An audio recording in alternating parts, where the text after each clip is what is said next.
La grabación llevaba casi un minuto detenida en el mismo fotograma y Ariel Contreras seguía con la mano quieta sobre el mouse, sin atreverse a presionar otra vez el botón.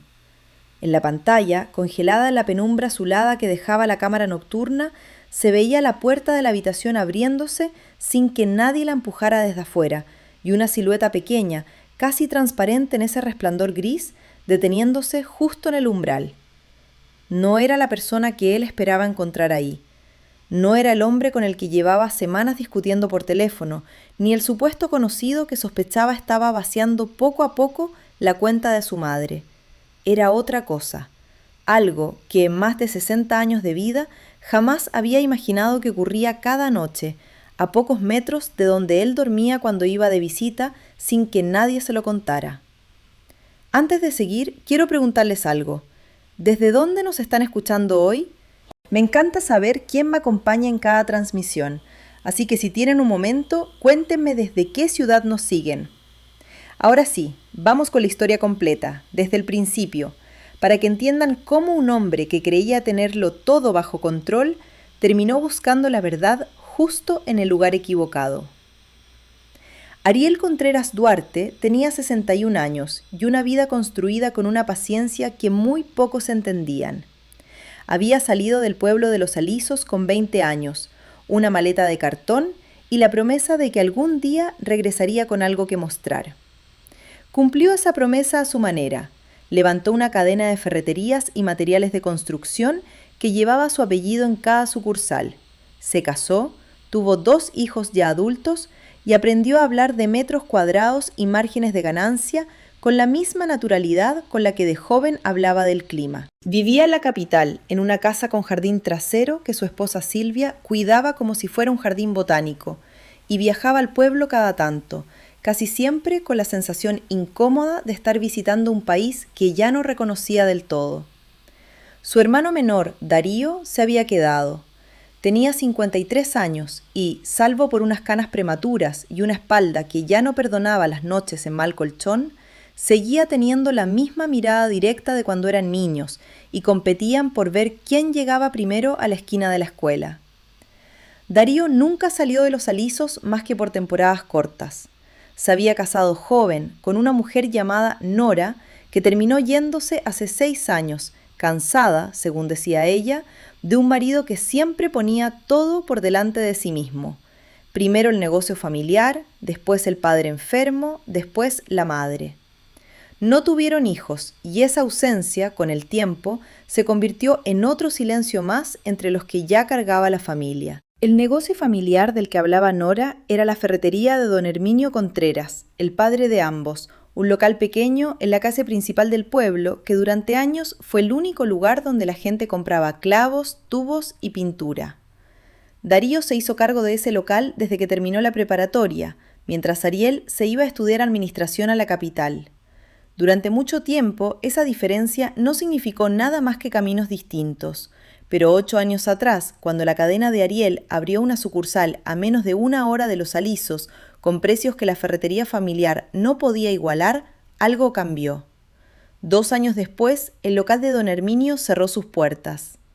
Ariel siempre creyó que había sido cuestión de tiempo, de un negocio pequeño que no pudo modernizarse. Darío nunca lo contradijo en voz alta, pero tampoco volvió a mencionar el tema si podía evitarlo, y esa fue, sin que ninguno de los dos lo dijera con esas palabras, la primera grieta seria entre ellos. Don Herminio murió 8 años atrás, apenas unos meses después de que la ferretería cerrara. Un infarto, rápido, sin aviso previo más allá de un cansancio que todos atribuyeron a la edad.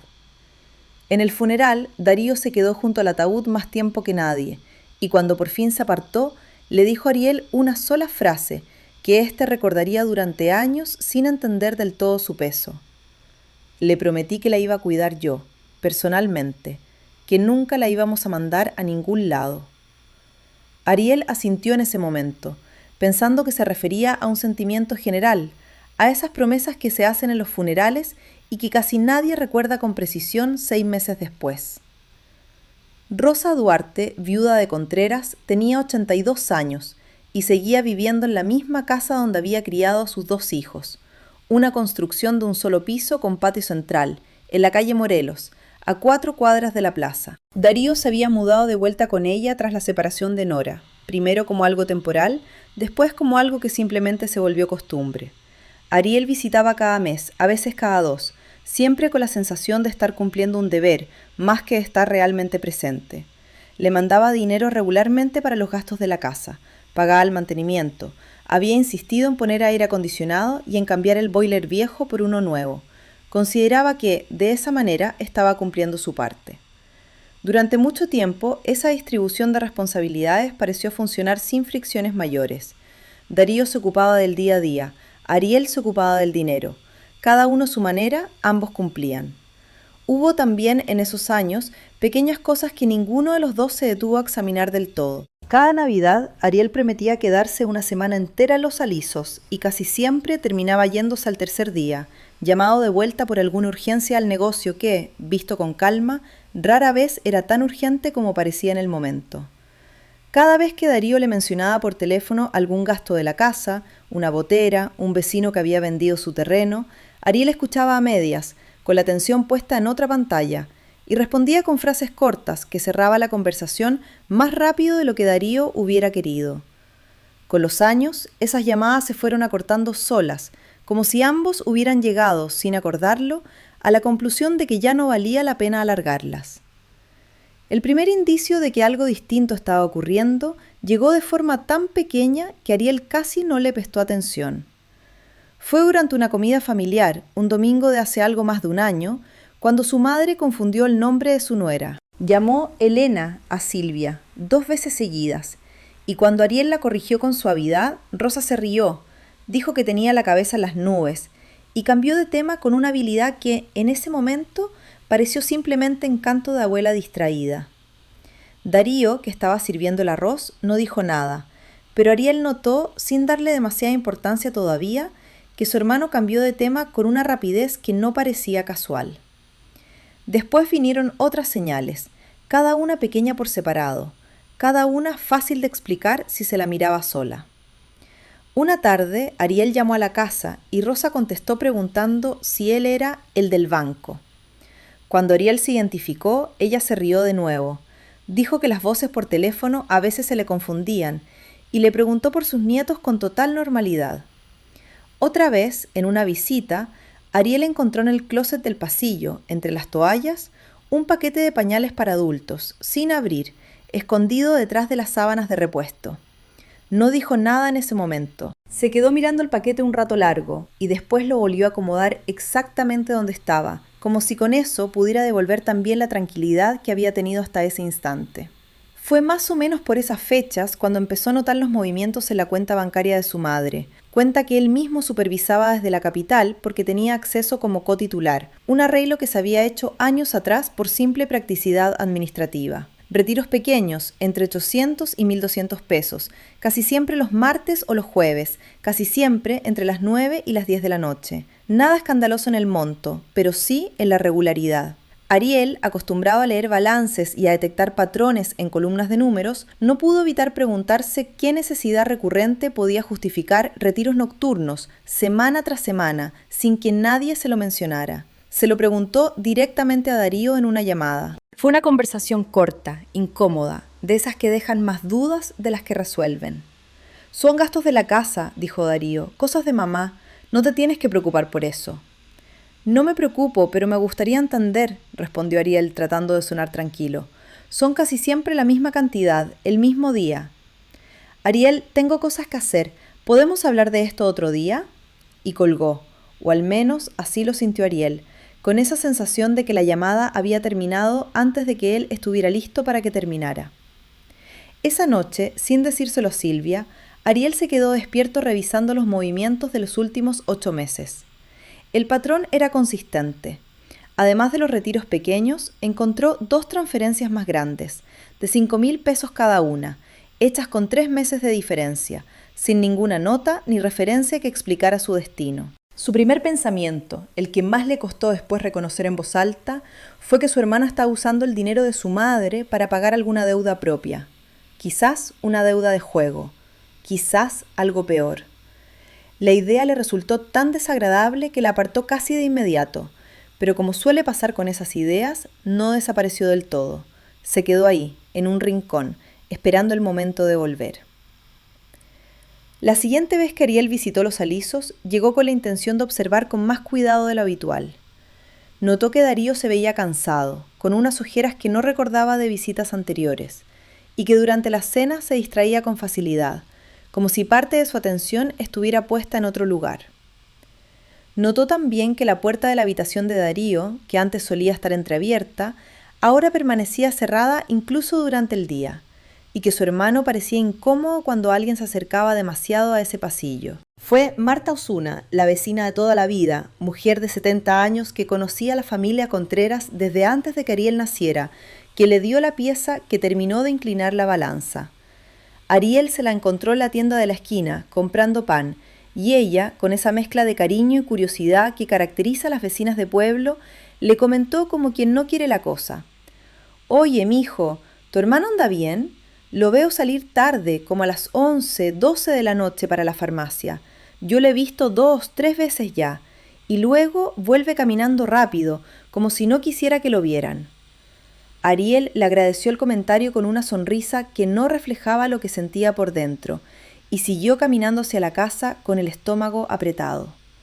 Farmacia, dinero que desaparece los martes y jueves por la noche, una puerta que ahora se cerraba, un hermano evasivo y agotado. Las piezas, en su cabeza de empresario acostumbrado a armar rompecabezas con datos incompletos, empezaban a formar una imagen que no le gustaba nada.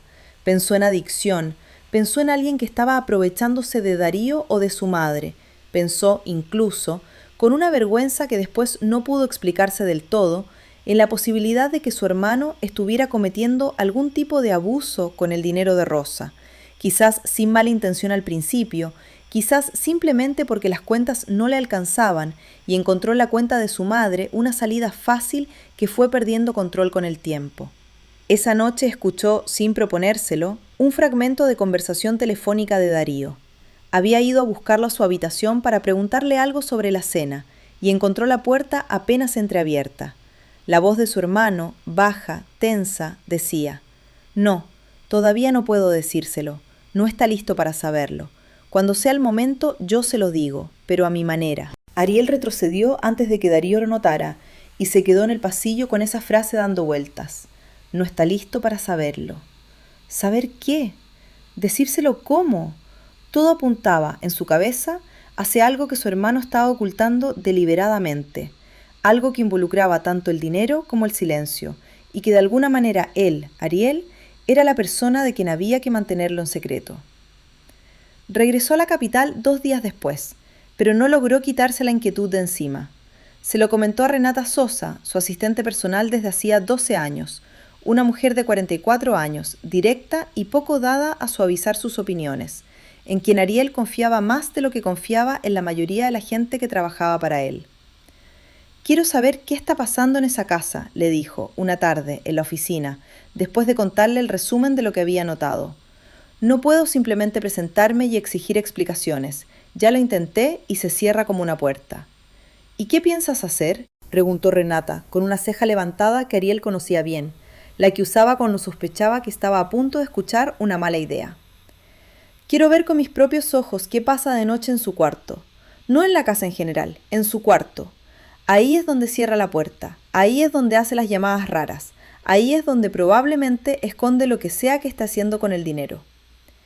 Renata se quedó callada un momento y después dijo lo que Ariel ya esperaba, aunque no quisiera escucharlo. ¿No sería más fácil simplemente sentarte con él y preguntarle de frente? Son hermanos, Ariel, no es un proveedor al que hay que auditar. Ya lo intenté, se cierra, necesito otra manera.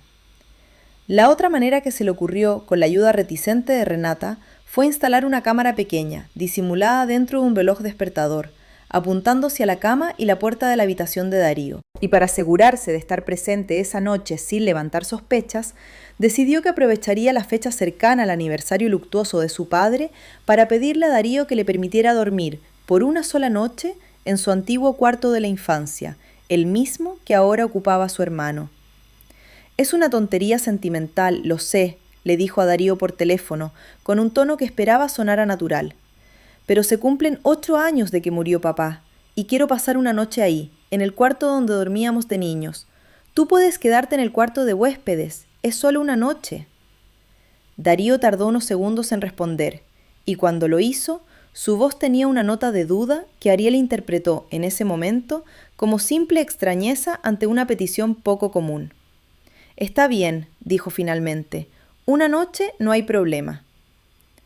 La semana antes de esa visita, Ariel apenas pudo concentrarse en el trabajo. Se repetía a sí mismo que solo quería entender, que no estaba haciendo nada malo, que un hermano preocupado tiene derecho a buscar respuestas cuando las palabras no alcanzan. Pero, por debajo de esas justificaciones, había también otra cosa, algo más viejo, algo que tenía que ver con el local de la ferretería cerrado, con la frase de Darío en el funeral que nunca terminó de entender, con años de una distancia que ninguno de los dos había sabido nombrar en voz alta. Quería, sin decírselo del todo a sí mismo, tener la razón. Quería que el misterio confirmara que su hermano necesitaba ayuda, que él, Ariel, con su dinero y su capacidad de resolver problemas, podía llegar a rescatar la situación. Era una forma de sentirse útil que, en el fondo, tenía menos que ver con Darío y más con la vieja necesidad de demostrar que el hermano que se fue también sabía cuidar a los que se quedaron. Llegó a Los Alisos un viernes por la tarde. Instaló la cámara con Renata, por teléfono guiándolo paso a paso, escondida dentro del reloj despertador que colocó sobre el buró, con una vista clara de la cama y de la puerta.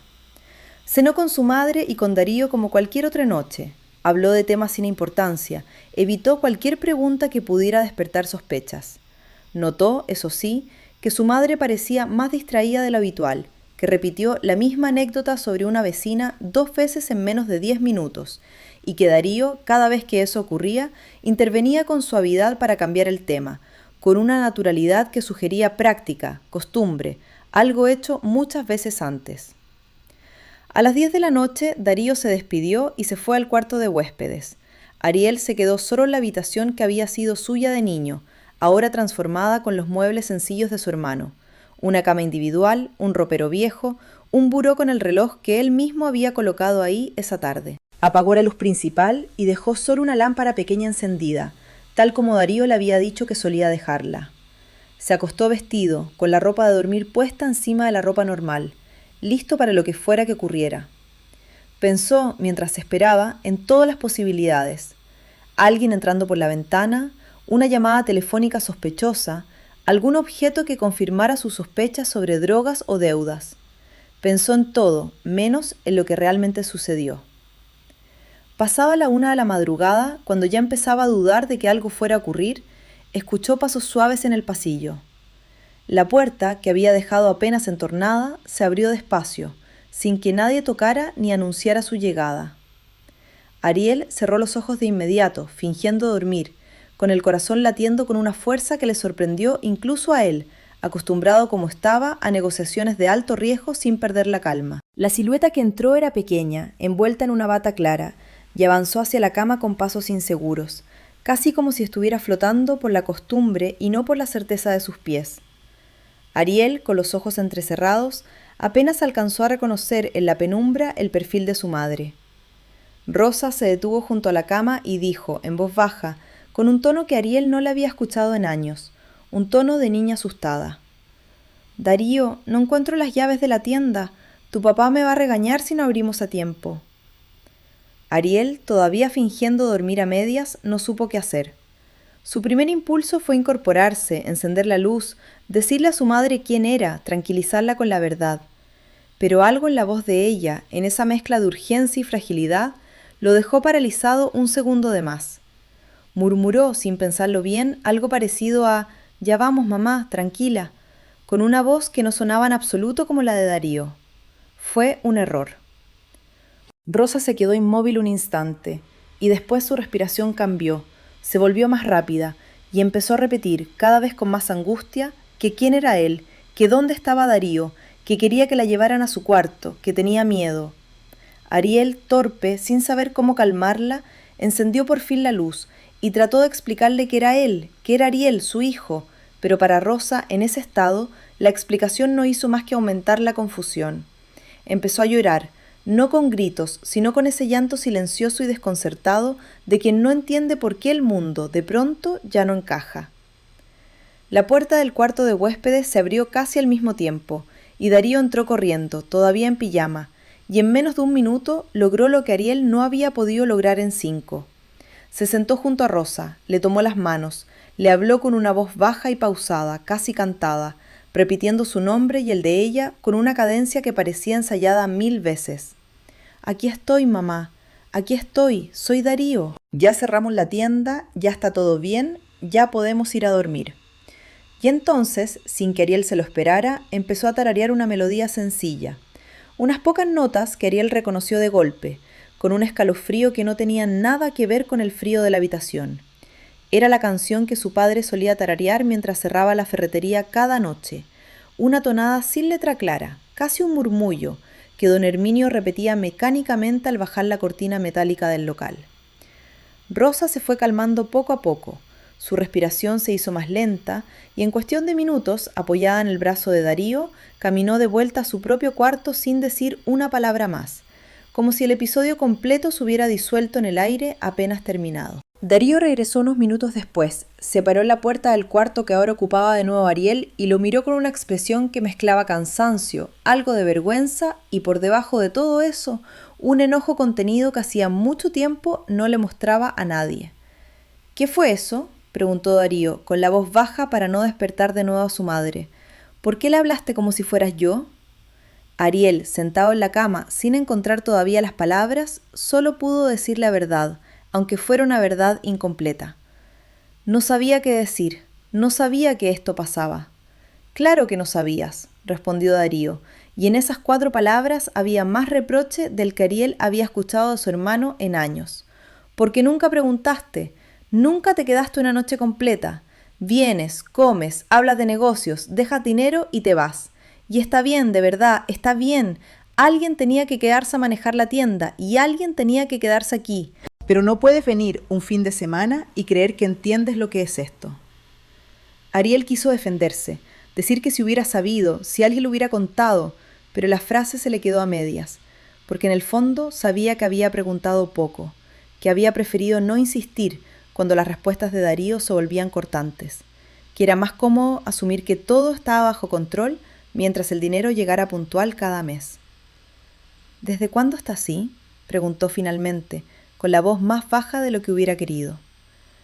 «Desde hace como 1 año y medio empezó con cosas chiquitas. Se le olvidaban palabras, confundía días. En los últimos meses ha empeorado. El doctor le dice deterioro cognitivo. Dice que no es raro su edad, que puede avanzar despacio o rápido, que no hay manera de saberlo con certeza. Algunas noches se despierta y no sabe en qué año está. Cree que la tienda sigue abierta, que papá está esperándola, que tiene que ir a cerrar. Casi siempre viene a este cuarto, porque durante años, cuando yo llegaba tarde de la tienda, ella entraba aquí a avisarme que la cena estaba lista. Su cabeza volvió a esa costumbre y no ha querido soltarla». Ariel se quedó en silencio, procesando la magnitud de lo que acababa de escuchar, mientras a un lado, sobre el buró, el reloj despertador seguía grabando, ajeno a todo, la escena que terminaría de cambiar su manera de ver los últimos 2 años. «¿Por qué no me dijiste nada?», preguntó finalmente. «Yo podría haber contratado a alguien, una enfermera, lo que hiciera falta. Para eso sirve el dinero, Darío». Darío se sentó en el borde de la cama, con los hombros caídos, y por primera vez en mucho tiempo no sonó defensivo, sino simplemente cansado. «Contraté a alguien al principio, Lucía, la enfermera que la atendía después de la operación de la cadera, hace 3 años. Venía 2 veces por semana, martes y jueves, en la noche, para ayudarme con el baño y para revisarle la presión. Yo le pagaba de mi bolsillo, con lo poco que me quedó de la tienda y con lo que gano arreglando instalaciones eléctricas los fines de semana. No usé la cuenta de mamá para nada de eso al principio, pero hace unos meses ya no me alcanzaba, y empecé a sacar algo de ahí, siempre poco, siempre pensando que se lo iba a explicar cuando encontrara el momento adecuado». Ariel pensó en los retiros de 800 y 1.200 pesos, martes y jueves, y sintió que una parte del rompecabezas encajaba de golpe, aunque la imagen completa fuera muy distinta de la que había imaginado. ¿Y las 2 transferencias de 5.000? Una fue para pagarle a Lucía 2 meses atrasados, porque yo ya no tenía cómo cubrirlos. La otra fue para comprar una cama especial, de esas con barandal, porque una noche mamá se cayó tratando de levantarse sola. No te dije nada de la caída, porque sabía exactamente lo que ibas a decir, que había que llevarle a un asilo en la capital, cerca de ti, donde hubiera atención profesional las 24 horas. Y yo le prometí a papá, el día que lo enterramos, que eso nunca iba a pasar, que mientras yo estuviera vivo y pudiera, ella se iba a quedar en su casa, en su cama, en su cuarto, no en un pasillo lleno de extraños. ¿Y las salidas de noche a la farmacia? Darío levantó la vista, sorprendido de que Ariel también supiera eso. Pañales, medicamentos que a veces se le acaban de golpe, alguna crema para las manos que se le agrietan mucho. Salgo tarde porque de día no me da tiempo, entre las instalaciones eléctricas y cuidarla a ella. Y camino rápido porque no quiero que nadie en el pueblo empiece a preguntar por qué compro tantos pañales, para no tener que explicar lo de mamá a cada vecino que se me cruce. Ariel se quedó callado un largo rato. Afuera, el pueblo estaba en completo silencio, ese silencio particular de las 3 de la madrugada que solo se conoce en los lugares pequeños. Pensó en la llamada telefónica que había escuchado a medias, en la frase «no está listo para saberlo», y se atrevió, con algo de vergüenza, a preguntar también por eso. «Te escuché por teléfono hace unas semanas. Dijiste que alguien no estaba listo para saber algo, que tú se lo ibas a decir a tu manera». Darío soltó una risa breve, sin alegría. Hablaba con Lucía. Le estaba diciendo que todavía no estaba listo para decirte lo de mamá, para contarte el diagnóstico completo. Quería esperar a tener más claridad del médico. Quería llegar a ti con un plan, no con pánico. Quería demostrarte que podía manejarlo yo solo, sin que llegaras con tu chequera a arreglarlo todo como arreglas todo lo demás. Sé que suena orgulloso, y probablemente lo es. Pero después de lo de la tienda, después de que tu cadena abrió a 1 hora de aquí y en 2 años cerré el negocio que papá construyó con sus manos, necesitaba, aunque sea en esto, poder decir que yo hice algo bien sin tu ayuda. Esa frase se quedó flotando en el cuarto un buen rato. Ariel, que durante años había asumido que el cierre de la ferretería era simplemente el resultado natural de un negocio pequeño frente a uno grande, sintió que ahí había otra capa que tampoco conocía, y se lo preguntó, ya sin miedo a lo que pudiera escuchar. Siempre pensé que cerraste porque no pudiste competir con los precios de mi cadena. Esa fue una parte, sí, pero no la principal. Papá había pedido un préstamo 2 años antes, sin decirte nada, para remodelar el local y comprar más inventario, apostando a que eso le iba a permitir sostenerse. La remodelación no funcionó como esperaba, y el préstamo se volvió una carga que no podíamos pagar solo con las ventas. Cuando tu cadena abrió, papá se puso peor. Empezó a tomar decisiones apuradas, movió dinero de un lado a otro tratando de tapar huecos, y terminó endeudándose todavía más con un prestamista del pueblo que no era precisamente paciente. Me pidió expresamente que no te contara nada de eso. Decía que tú ya tenías suficiente con levantar tu propio negocio, que no quería que sintieras culpa por haber abierto una sucursal cerca, que era su error y que él lo iba a resolver a su manera. Cuando murió, me quedé yo solo frente al prestamista. Cerrar la tienda y vender parte del terreno de atrás fue la única manera de pagarle sin que la deuda cayera sobre mamá o sobre la casa donde vivimos. Nunca te lo dije porque papá me lo pidió así. Y después, con el tiempo, simplemente se volvió más fácil dejar que pensaras lo que ya pensabas. Ariel sintió que el enojo que había cargado en secreto durante años, ese resentimiento pequeño y nunca confesado hacia un hermano que no había sabido sostener el negocio familiar, se desarmaba de golpe, dejando en su lugar algo más parecido a la vergüenza. Había pasado 8 años construyendo, sin decirlo en voz alta, una historia donde él era el hermano exitoso y Darío el que se había quedado atrás, sin saber que detrás de esa historia había una deuda escondida, un padre orgulloso y un hermano que había cargado solo con las consecuencias para proteger, a su manera torpe y silenciosa, tanto a su padre como a él mismo. ¿Por qué no me lo dijiste después, cuando ya no había forma de que le doliera a papá? Porque para entonces ya tenía otra razón para callarlo, una más simple y más tonta si quieres. No quería tu lástima ni tu dinero de consuelo. Quería que, cuando por fin te contara algo, fuera porque yo lo decidí, no porque tú lo descubriste. El reloj despertador sobre el buró seguía grabando en silencio aquella conversación que ninguno de los dos supo en ese momento, que estaba quedando registrada palabra por palabra. Se quedaron un rato más en silencio, cada uno con la mirada perdida en distintos puntos del cuarto que alguna vez compartieron de niños. Fue Ariel quien finalmente rompió ese silencio, con una pregunta que llevaba semanas evitando hacerse a sí mismo. ¿Por qué instalé una cámara en tu cuarto en lugar de simplemente sentarme contigo a hablar como estamos hablando ahora? Darío no tenía respuesta para esa pregunta, ni falta que hacía, porque no era realmente para él. Ariel la dijo mirando hacia la ventana, hacia la calle vacía, pensando en lo fácil que había sido para él imaginar culpables antes que preguntar, en lo cómodo que resultaba sospechar de traiciones lejanas antes que reconocer la propia distancia. Pensó también en Renata, en su pregunta simple del principio, la que él había descartado sin darle demasiado peso. ¿No sería más fácil simplemente sentarte con él y preguntarle de frente? A la mañana siguiente, antes de que su madre despertara, Ariel borró la grabación de la cámara sin volver a verla completa, aunque conservó en la memoria para siempre ese primer fragmento congelado donde la silueta de Rosa aparecía en el umbral, y él, equivocado desde el principio sobre qué estaba buscando, no tenía idea todavía de lo que estaba a punto de descubrir. Guardó el reloj en su maleta, no como prueba de nada, sino casi como un recordatorio incómodo de su propio error. En los días siguientes, Ariel habló con Lucía, la enfermera, quien confirmó cada detalle del relato de Darío.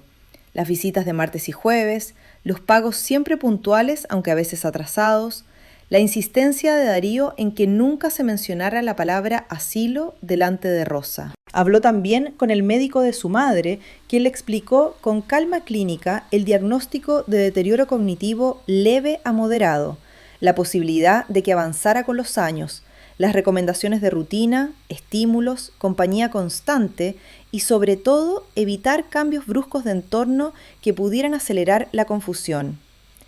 Ariel no propuso, como probablemente hubiera hecho un año atrás, trasladar a su madre a una residencia cerca de la capital.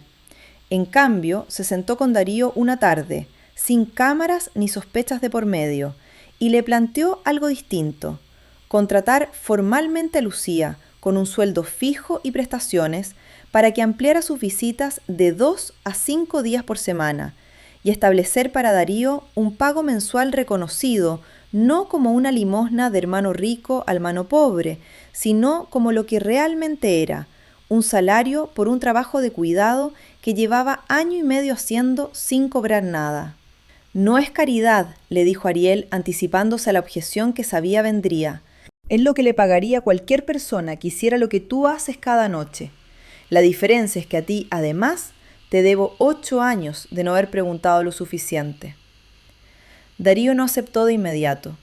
Tardó 2 semanas en responder que sí, y cuando lo hizo, puso una condición propia. Las decisiones sobre el cuidado de su madre, sobre horarios, medicamentos y rutinas, las seguiría tomando él, en consulta con el médico, no desde una oficina en la capital. Ariel aceptó sin discutir, entendiendo, quizás por primera vez con claridad, que había una diferencia entre financiar algo y controlarlo, y que durante años había confundido ambas cosas. Renata fue de las pocas personas que supo la historia completa, porque Ariel se la contó semanas después, sentado en la oficina donde meses antes había planeado la instalación de la cámara. No le pidió disculpas de forma explícita, pero le agradeció haber sido la única voz que desde el principio había sugerido simplemente hablar en lugar de espiar. Ella escuchó todo sin interrumpir, y al final solo dijo que se alegraba de que la verdad hubiera aparecido a tiempo, aunque hubiera sido por el camino más largo y más incómodo posible. Doña Marta, la vecina, nunca llegó a enterarse del episodio de la cámara ni de la conversación de esa madrugada, pero sí notó, meses después, que el hermano mayor empezaba a quedarse los fines de semana enteros, que ya no se le veía salir apurado hacia la capital al segundo día, y comentó con satisfacción, mientras barría la banqueta, que por fin esa familia parecía haber encontrado su paso. La relación entre los dos hermanos no se transformó de un día para otro en algo sin fricciones. Todavía hubo llamadas incómodas, silencios que se alargaban más de lo necesario, algún comentario filoso de Darío sobre los años en que a nadie le importó, que Ariel aprendió a recibir sin defenderse.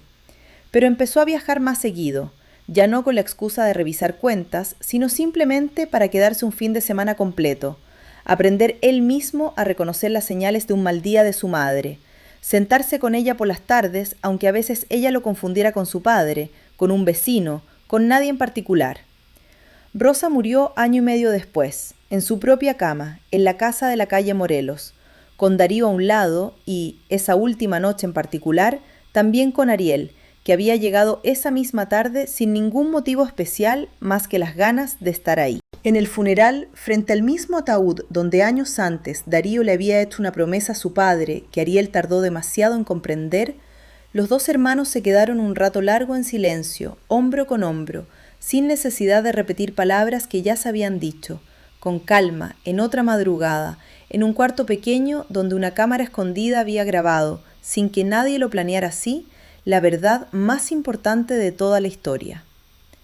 Con el tiempo, Ariel entendió algo que no había podido ver mientras buscaba culpables en llamadas nocturnas y retiros bancarios, que las apariencias que más lo habían inquietado, el silencio, el cansancio, la puerta cerrada, el dinero que desaparecía, no escondían una traición, sino una forma de amor tan callada y tan orgullosa que se parecía, desde afuera, a un secreto. Aprendió que juzgar desde la distancia siempre resulta más fácil que preguntar de cerca, y que a veces la prueba que uno cree necesitar para descubrir una mentira termina en cambio revelando cuánto tiempo se estuvo mirando hacia el lado equivocado. Y con esa reflexión cerramos la historia de hoy. Gracias por acompañarme hasta el final. No olviden dejarme en los comentarios desde dónde nos escucharon esta vez, y los espero en el próximo relato con una nueva historia. Nos vemos pronto.